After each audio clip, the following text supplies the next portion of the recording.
Hello everyone. This weekend we celebrate the sixth Sunday of Easter. Our first reading comes from the book of Acts, chapter 8, verses 14 through 17. Up until now, the text from Acts has taken place in Jerusalem. Now it moves to Samaria, south of Jerusalem. So the story opens up with Philip proclaiming Christ in Samaria with great success. In fact, he's also able to do mighty deeds and healings, all in the Lord's name. The apostles Peter and John hear about this great success and head to Samaria to join Philip. When they get there, they lay hands on the people, praying for an outpouring of the Holy Spirit. So that's the general gist of the story that we have in the first reading. Philip first goes down to Samaria, preaches the gospel, has awesome success, and Peter and John join them, asking for an outpouring of the Holy Spirit. So this all sounds wonderful, and it is. But I think to properly understand this reading, we need to go back a little bit to find out how did Philip and Peter and John all end up in Samaria from Jerusalem? Well, if you remember from last weekend, the community in Jerusalem elected 7 elders who became our first deacon. Remember, Stephen was one of them. Well, what we didn't hear between last weekend and this weekend, unless you were reading the readings daily, is that Stephen goes out and boldly preaches Christ in a way that really aggravates some of the people in the community up there. He was speaking truth, but people didn't like to hear it. And in fact, they got so upset with Stephen, they stoned him to death, and he became the first martyr. Now, Stephen's martyred the death, and then the community's reaction to it caused a great persecution to the Christian community in Jerusalem. So what happened is the community completely dispersed. All the disciples and apostles had to run for their lives. So that's how Philip ended up in Samaria, and then later John and Peter. So I think a few things stand out to me in this first reading. One is, I know that in a few weeks we're going to celebrate the Feast of Pentecost. So both in this first reading and in the gospel reading, we have some references to the Holy Spirit. So kind of the church preparing us for that great outpouring of the Holy Spirit on Pentecost. The other thing that kind of stands out to me is we hear that phrase a lot, turning lemons into lemonade. And a lot of times you'll hear that the most effective Christian is a joyful Christian, a Christian who has hope. If you want to be effective in ministry, if you want to be effective in discipleship, you have to look like being a Christian is joyful. So while the early Christians had this horrible experience in Jerusalem, Philip was able to turn it into a major blessing in Samaria.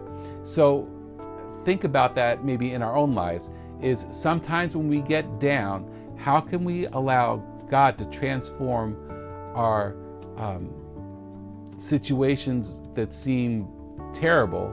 How can He take those lemons and create lemonade with them?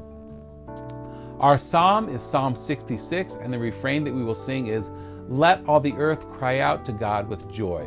Remember, the psalm response is always a response to the first reading. So think about, how does that psalm response, that refrain that we sing, respond to the first reading? Then our second reading is from 1 Peter chapter 3, verses 15 through 19. And here Peter is essentially saying we will always face some type of adversity, especially when sharing and living our faith. But he invites us to remember that God is never absent and is always dwelling in our hearts. So reminding us to live the life you profess to believe with hope and joy. That idea again of hope and joy, lemons to lemonade. So maybe something to think about is, do you think of Jesus dwelling within you? And if so, how does that affect the way you treat yourself? So remember, if Jesus lives in you, you need to look at yourself with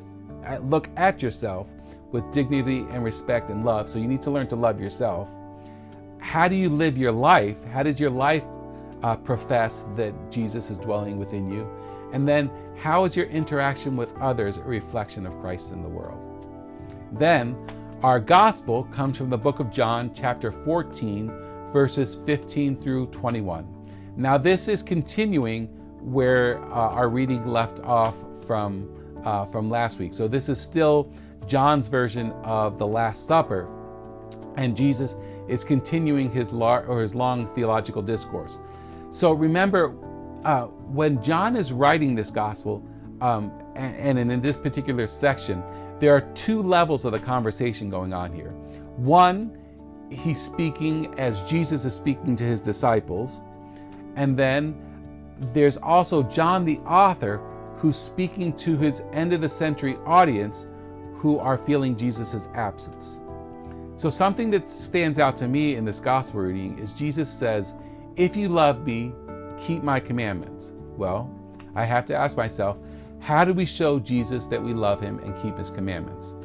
Well, we could look at the 10 commandments, we could look at other commandments, but to make it just a little simpler, remember Jesus said the greatest commandment is, "You shall love the Lord your God with all your heart, with all your mind, and with all your soul, and love your neighbor as yourself."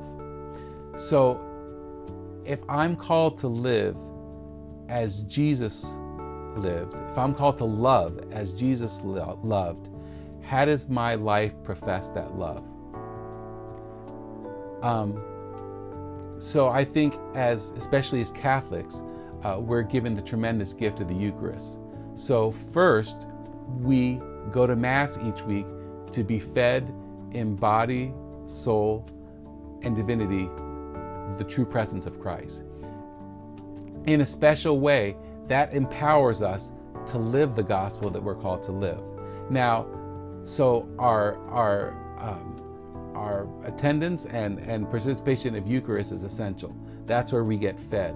Then there's our devotional life, our daily prayer life, rosaries that we say, chaplets, adoration. All those things enhance that gift of the Eucharist that we've been given.